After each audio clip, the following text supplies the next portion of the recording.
Before we jump into the episode today, I want to share something with you from my heart. First of all, thank you so much for listening to the podcast. I really can't tell you how much your support means to me.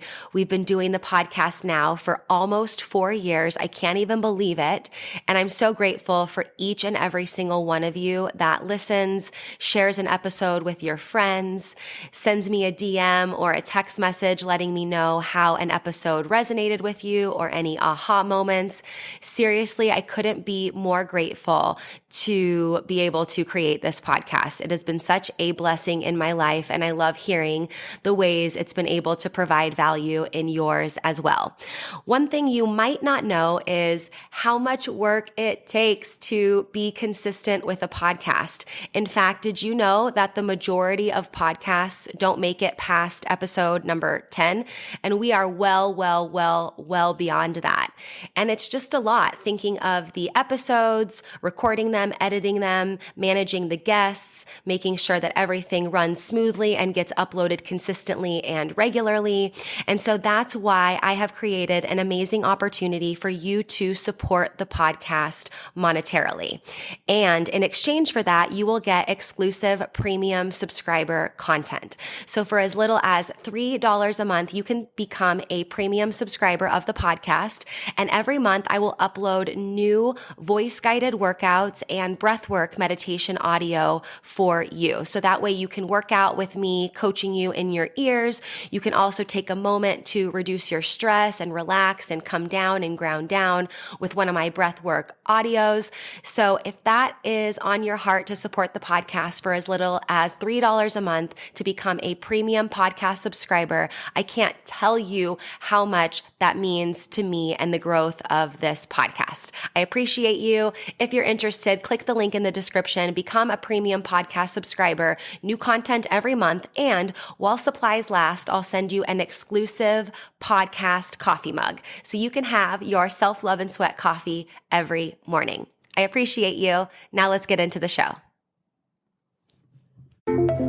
Welcome to Self-Love and Sweat, the podcast, the place where you'll get inspired to live your life unapologetically, embrace your perfect imperfections, break down barriers, and do what sets your soul on fire. I'm your host, Lunden Souza. Hey friend, it's me, Lunden Souza, online lifestyle transformation coach. I help people all over the world just like you who know they are meant for more, get their mind right and their body tight, and go from crazy busy to crazy happy. And hey, if it's our first time meeting, welcome. So happy to have you. And if you've been with us for a while, it's so great that you're here too. I'm really excited to share this episode of the Self-Love and Sweat podcast with you.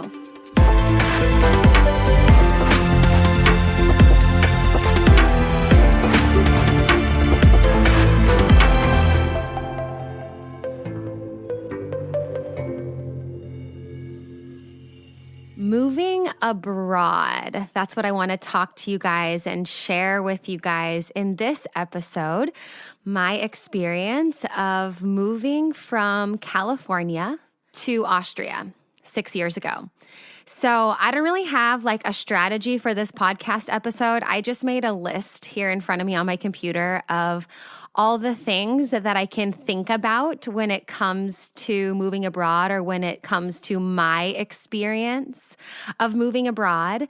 And we'll just see how it goes. But I just really want to speak from the heart and share with you guys all of the things, the ups, the downs, the stuff that I used to cry about that now I can laugh about. And yeah, just to share a little bit of what that kind of looked like and felt like for me. And maybe you guys have moved abroad or you're considering moving abroad. And I'll just preface it by saying, go for it. If you're thinking about it, go for it. If you are currently living abroad and you're in like the first year, I would say, push through. You'll get through it. You can do it. And despite all the things that I'm going to share with you today, it was and is the best decision I've ever made in my entire life. And I didn't always see it that way because it was really, really hard. And now I can say 6 years later, so earlier this month, I had my 6-year anniversary living in Austria. I just think I feel like I've lived here for a really long time.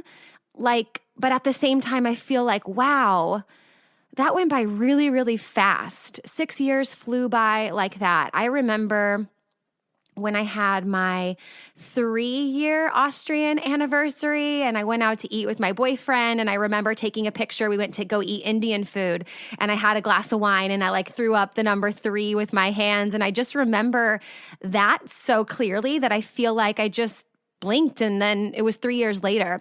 So I just want to share with you guys my experience of moving abroad and kind of paint a picture for you about what my life was like, and then kind of that transition there and all the things that I learned along the way over the last 3 years. So 6 years ago, I decided to move abroad to Austria. I was working remotely with Runtastic, now known as Adidas Runtastic. I was working for them remotely from California on the beach. I lived in San Clemente, California. I don't know if you guys are familiar with Southern California, but San Clemente, California is the last city in Orange County going south. So if you're going through Orange County, California, you come to San Clemente, and that's the last city in Orange County, and then you transition and you head kind of on your way down into San Diego, just to kind of paint a picture for you there. And I was living in San Clemente, California, and I was living with some roommates in an amazing 3-story condo. We had a rooftop terrace that you could see the beach. I was about a 5-minute jog to the beach. I went to the beach every single day. Southern California pretty much is always spring and summer. So the weather's always nice, always beautiful. I was working as an in-home personal trainer, doing really well in my early 20s, financially, and just kind of building my business, and fell in love with fitness and just fell in love with my career and my job. And I'll talk about that kind of on another episode, but just really kind of living my best life. So I thought, and I was having a great time there. I was out in the sunshine at the beach every single day, riding my bike, riding my longboard, just kind of, living my dream California life, to be honest. And I just say that because that was my perspective then. Now I can see all the amazing reasons why I moved here, and the outcome of that has just been absolutely incredible in my personal and professional life. But that's kind of where I was. I was in my early 20s. I finished college. I was, immediately got into personal training in Southern California, which, a lot of people have personal trainers there. And I just was, living a really, really great life. And, then I started working with Runtastic, and about 8 months into working with Runtastic, I decided to move to Austria. And it was kind of a mixture of both love and work. So I don't want to get into too much detail about my relationship then, just because I actually haven't asked him if that's cool. Maybe I will at one point, but I started dating somebody that worked at Runtastic, and it was kind of a combination of both work and love that brought me to Austria. So at that time in my early 20s, I probably wouldn't have moved anywhere just for love, and I probably wouldn't have moved anywhere just for work. So it was kind of the combination of both that really I was kind of okay, I can try this, I can do this, let's go for it, And so I remember when I first kind of the wheels started turning about moving to Austria, I talked to a lot of my clients who at the time were in probably my age, so their early 30s to mid 30s, had kids and had families, and they were Lunden, it would really suck to lose you. We would be really sad to see you go, but at the same time, now's the time to go for it. And we totally support you and we love you and we'll miss you, but don't let this hold you back. Go for it. Because later on down the road, if you have, a family and kids, things just get a little bit more complicated, and just go for it. So I had the support of them. And then I remember talking to my parents about it, who I just absolutely adore. I really lucked out in the parents card. I have fantastic parents. In fact, I haven't asked them yet, but I want to ask them to come on this podcast. I hope that they want to. Let's see how they feel about it. But I really lucked out in parents. My parents are so amazing. They're so supportive. They've always encouraged me to be independent and to go after really whatever I wanted to. And so I remember talking with them, and they were supportive, but they definitely, we covered all angles, let's say. So the positive, the negative, the pros, the cons, however you want to look at it. We covered a lot of stuff. And in the end, I was kind of like, okay, I appreciate your perspective, parents, but I'm going to go anyways. I'm going to go whether you think it's the best decision right now or not. They never said yes or no. We were just kind of having a conversation. So after that, I just decided, okay, I'm going to move to Austria. And I had talked to some friends of mine that had lived abroad as well. They had lived in various other countries, and I've also talked to people who moved from a different state in America. And America is, a huge country, and I can just speak from living there and traveling to a lot of different states, that a lot of different states, it's like you're going to different countries. I mean, people speak English, but just the culture, the vibe, just everything is really different from state to state. And what a lot of people told me, they're like, go for it. It's amazing, but give it at least a year.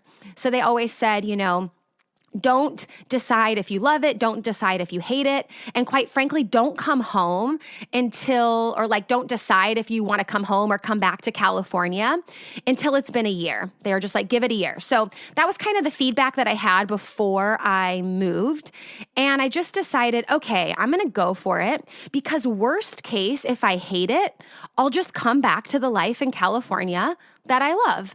And I've always wanted to travel more and explore more and just, go for it. So I just decided to go for it. And the funny thing is that I had only been to Austria once when I decided to move there.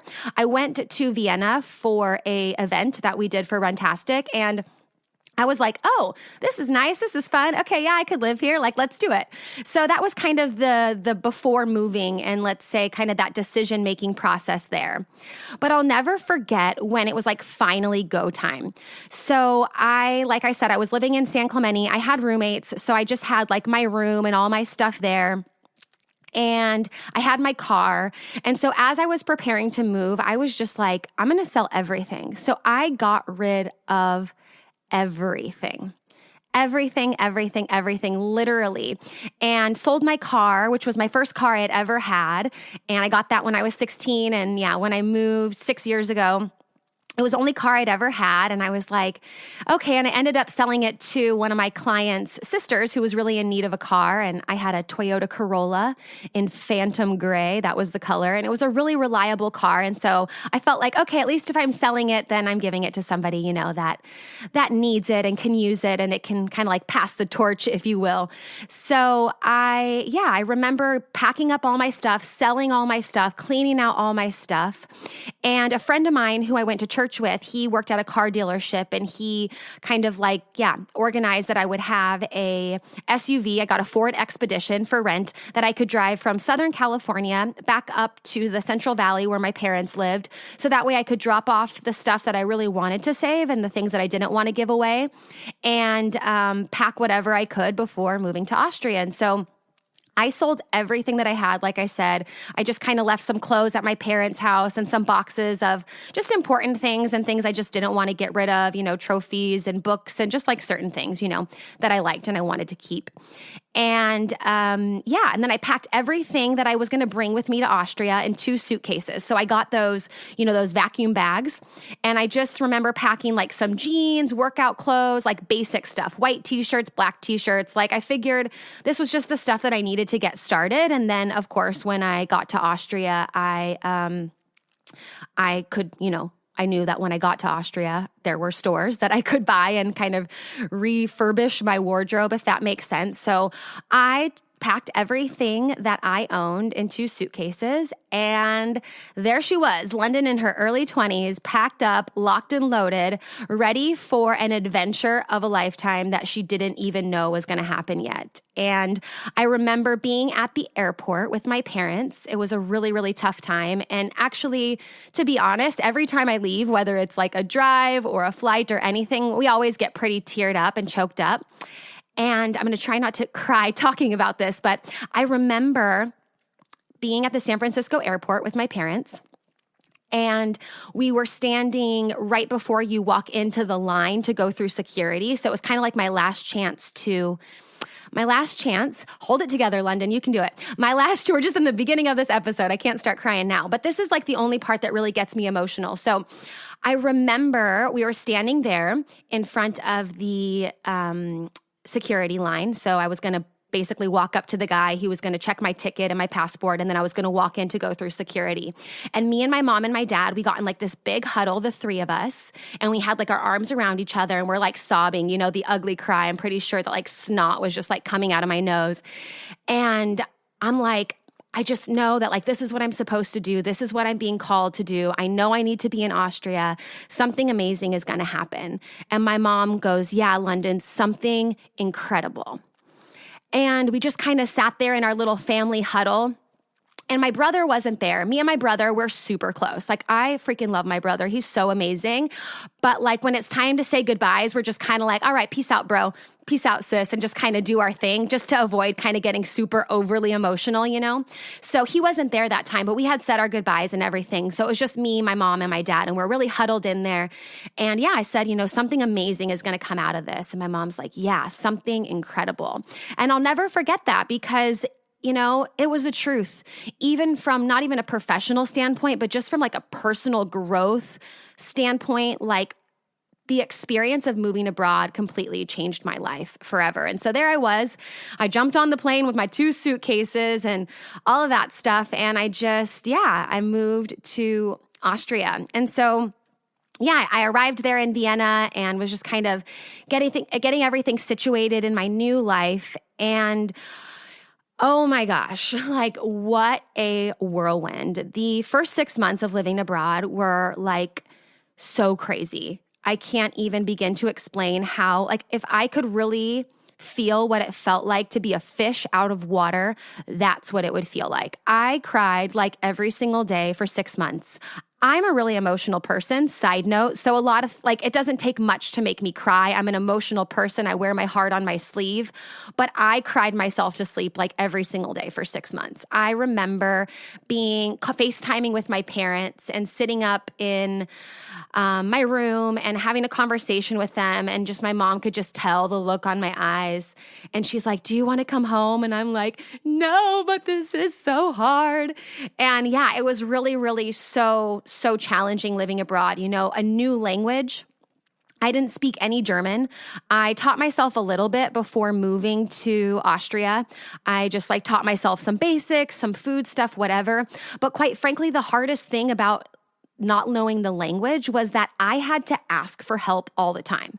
I couldn't do anything on my own at all. I couldn't even go to the grocery store on my own. I couldn't go to the bank. I couldn't take public transportation. I didn't know what the heck I was doing because I didn't speak the language, and I just had never, and I was just feeling so overwhelmed, living in a different country that I just really, really missed overall. And I think this was kind of the crisis that I felt early on. I felt really overwhelmed because I couldn't do everything on my own. I had to ask for help. And I have gone through a lot in my life where, and maybe you guys have heard me talk about this before, and I'll probably share this on another episode, but I have always had a really hard time asking for help. Now I've gotten a lot better at it, especially now that my business is booming and I have to ask for help and I'm building a team and taking action there. I really have no problem asking for help now. But then it was just so hard. I held so much pride on I can do this. I can do it by myself. And I remember being so resentful to the people who helped me, the people, who would take me to IKEA to get some stuff or help me here and there. And even my boyfriend at the time, I was just like so overwhelmed with the fact that like I really needed help, that it just was a really, really intense experience for me. So I remember that for sure. I remember the language and just having to ask for help was so intense. And then some funny things that happened. So when I moved to Austria, I had, I didn't really know like what kind of foods were here, what the grocery stores were like or whatever. And I was convinced that like you couldn't find superfoods in Austria. So you guys, I shipped myself boxes of superfoods, of chia seeds, of goji berries, of cacao powder, of almond butter. Like I literally spent so much money, me and my mom. We just like sent so many boxes of all these things that like, quite frankly, now I think about it, I'm like, those were just like my comfort, like it's like my little teddy bear or my blanket, these superfoods and all the things that I was used to eating. That was just like something that made me feel comfortable and at home. But I remember spending hundreds and hundreds of dollars to ship these boxes to me. Of course, they're super heavy, And then when things get to Austria, I didn't know you have to pay like a customs fee. So then I had to pay hundreds of dollars or hundreds of euros then to get these boxes to me. And I had all my superfoods and all my things thinking like, oh, that's going to make me feel super comfortable. And then I remember too, I shipped my Vitamix to me. So I had a Vitamix blender that I had in California, which it's like a $400 blender. It's not cheap, but it basically, I always say this, I'm like, it could turn rocks into mashed potatoes. Like it could really blend anything and everything. And I loved it. And I was like, I remember my roommate in California asked me like, hey, Lunden, can I like buy your Vitamix off of you when you move so we can keep it? And I was like, no. I'm shipping this to myself in Austria and I'm going to have it. So I shipped the Vitamix to Austria. Okay, this $400 Vitamix, I shipped it. It cost like $120 to ship. Then I had to pay like 150 euros to get it here to Austria to pay the customs tax, only to realize that the plug is not the same. And then I was like, oh, I'm just going to take a converter, like just like a simple, like, I don't even know I think it's like, there's like the difference. I don't know it off the top of my head right now, but there's like the converter and then the adapter. But anyways, it was just the one where you basically plug it in as one thing and it comes out as the other. And I'll never forget, I plug it into my apartment and I turn on the Vitamix and it completely shuts off all the lights in my apartment. Like I blow the fuse. So then I'm like, okay, what am I going to do? How am I going to have this Vitamix? I need a Vitamix. And so then I was like, okay, I need this like special plug. Well, that special plug was going to be like 150 euros. So by that time I was like, forget it, like the Vitamix is not in the cards for me here in Austria. And it never once occurred to me that I could buy a Vitamix in Europe with a Europe plug and a Euro adapter or whatever, the plug that works there. It just never occurred to me because it was like, oh, this only exists in California. Superfoods and Vitamixes only exist in California, so I have to somehow ship them. So that was just something funny that I really, really missed. But I just remember all the things that I missed were so irrelevant, or now when I think about them, were so irrelevant. I remember missing quinoa. Like I remember not being able to find quinoa, and that was one of the things that I didn't ship to myself. And I'll never forget when I went to Billa, for those of you that live in Europe, that's like our grocery store or one of our grocery stores. I went there and I remember finding quinoa, and it was like on the bottom shelf of the rice section in the corner. And it was a small little bag, probably would have made me like 1.5 servings of quinoa, 9 euros. I bought like 10. I was so excited. I was like, I don't even care how much it costs. I miss quinoa so bad.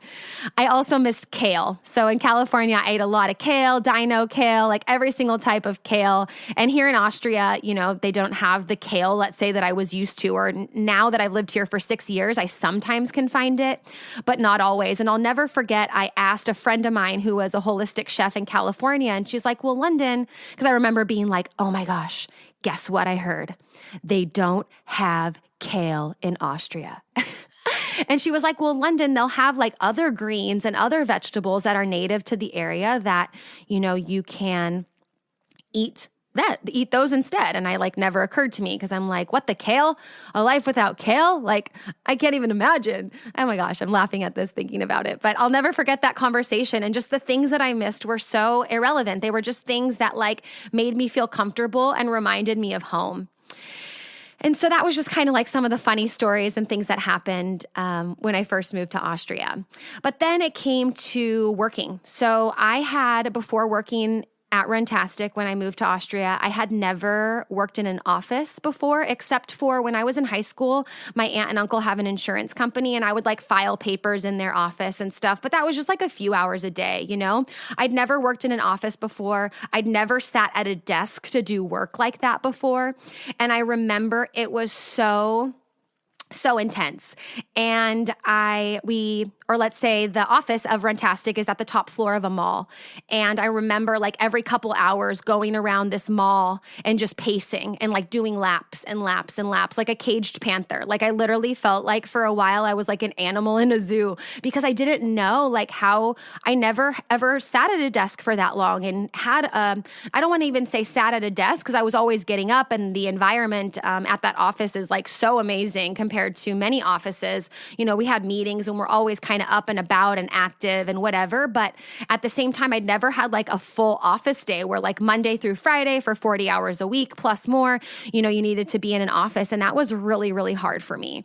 And it was really hard for me to separate like work and friendships and relationships and things like that, because I felt like at that office, you know, everybody at Runtastic, and they still are, and now I see the beauty in it, but like you work together, and then there's people from all over the world working there, and everybody just kind of becomes friends, you know, because you move there from abroad, and there's, you know, when I was there, we had over 30 countries in that office, and I'm sure that there's more now, but it was really overwhelming for me because I'm like, I've never worked in an office before, and then I'm with these people all day, and then I need my alone time, but I'm like, I didn't know how to set up healthy boundaries and just say like, hey, you know, I don't want to hang out today. I just want to like do my own thing.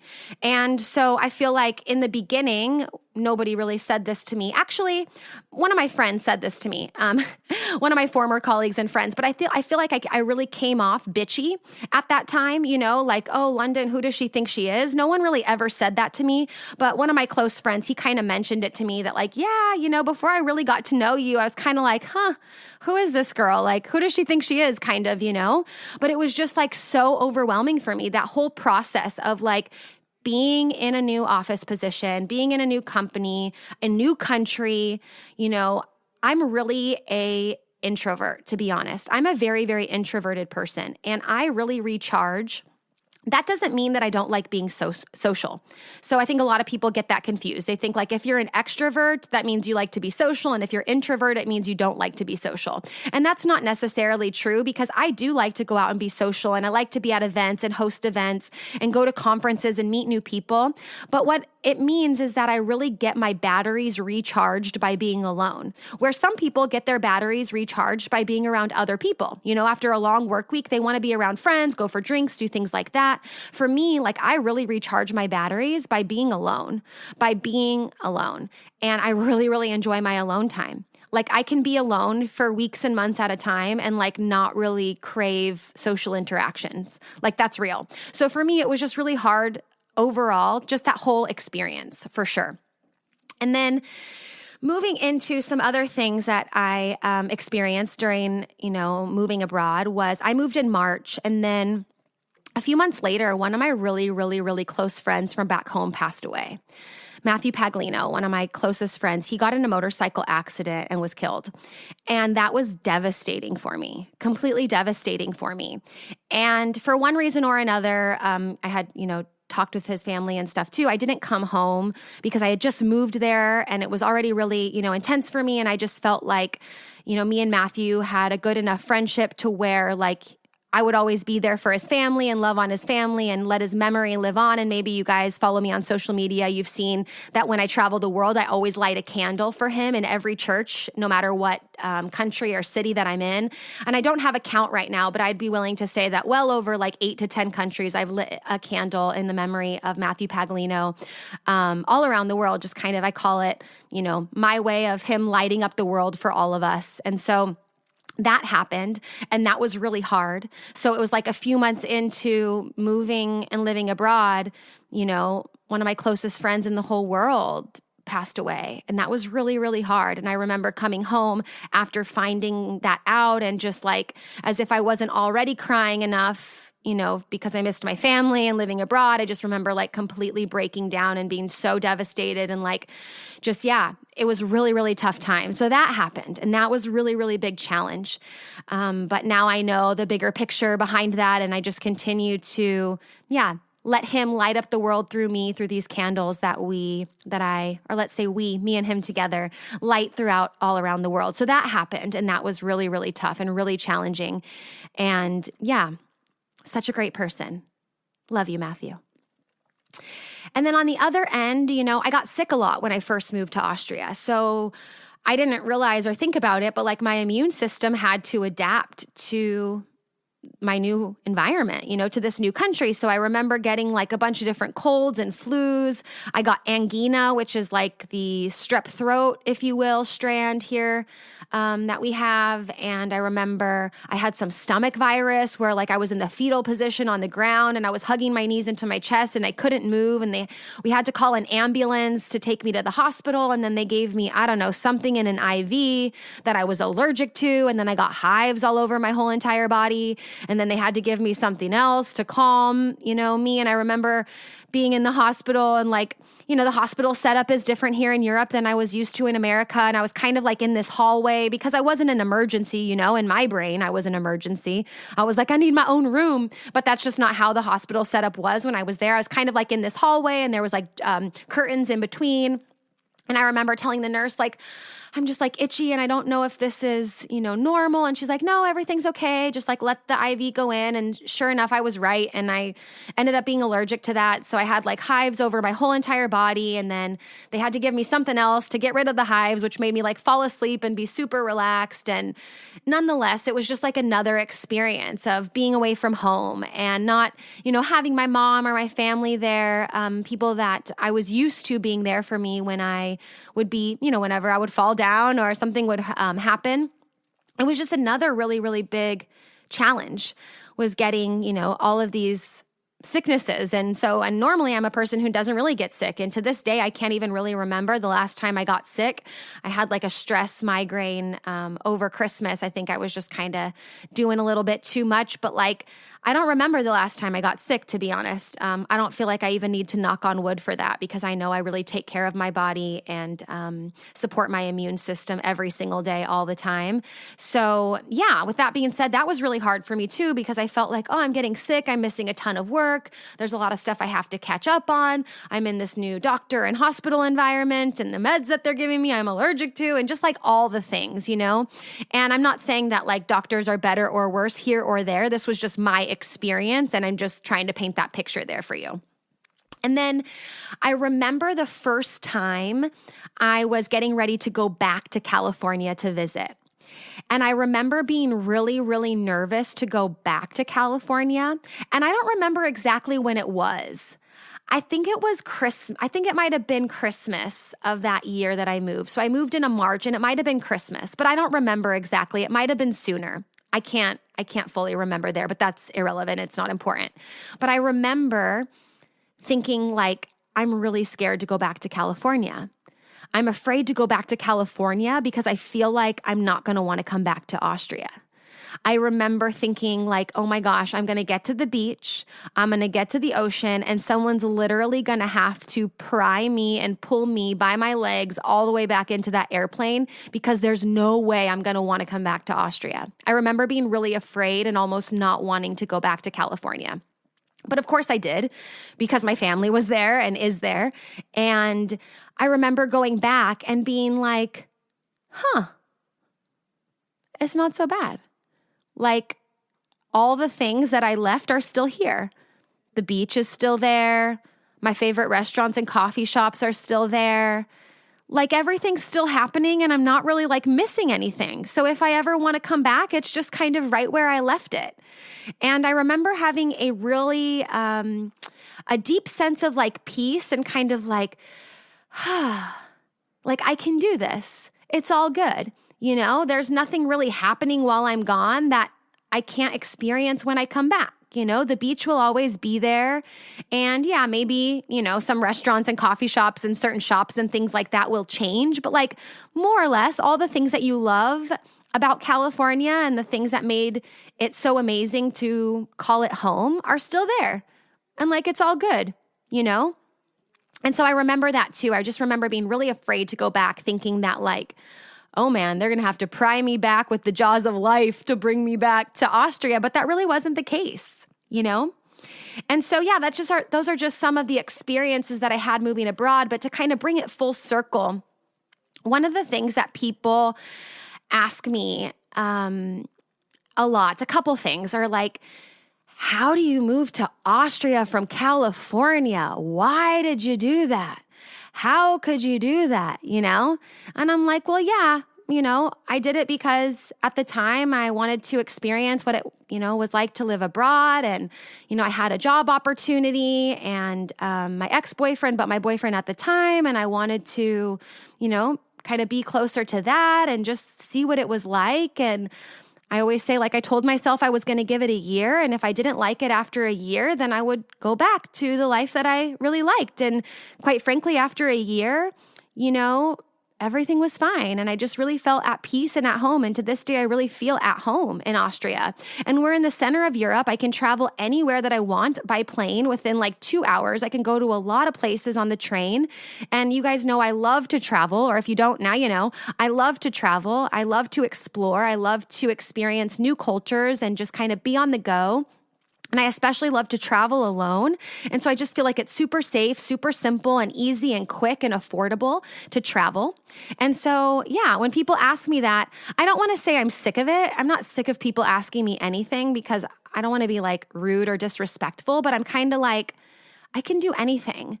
Like I can do anything, like I can do this. So even if you want to know why or how I could possibly stay, it's just like, because it doesn't matter what it is. I really feel like I can do anything. And that goes to the point of, some people, even some of my close friends or people that I know from California, they'll say, how could you ever, move abroad? How did you move from California to Austria? I could never do that.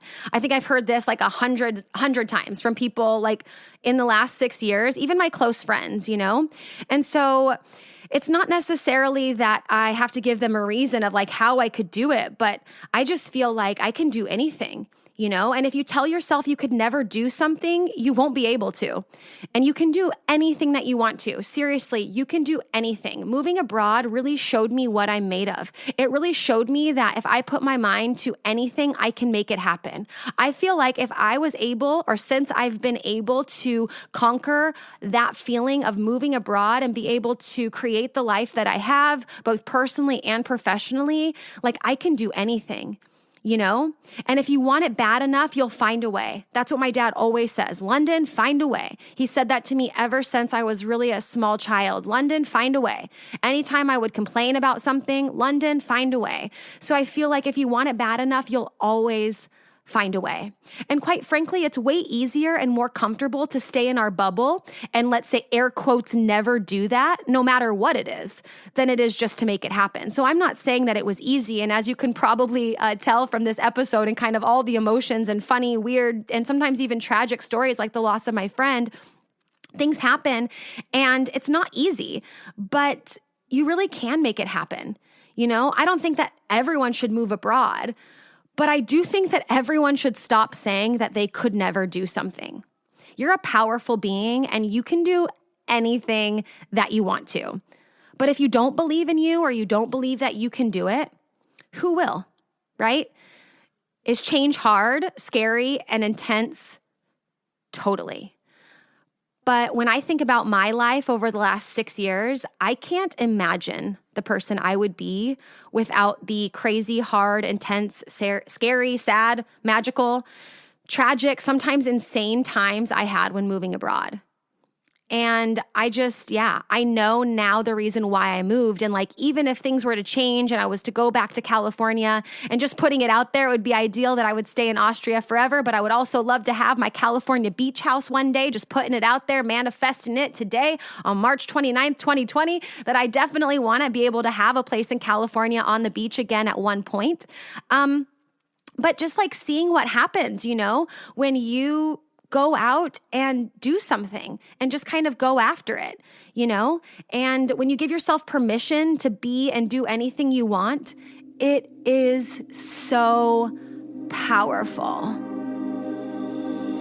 Thank you so much for listening to this episode of Self-Love and Sweat, the podcast. Hey, do me a favor. Wherever you're listening to this podcast, give us a review. This really helps a lot. And share this with a friend. I'm only one person, and with your help, we can really spread the message of self-love and sweat and change more lives all around the world. I'm Lunden Souza, reminding you that you deserve a life full of passion, presence, and purpose, fueled by self-love and sweat.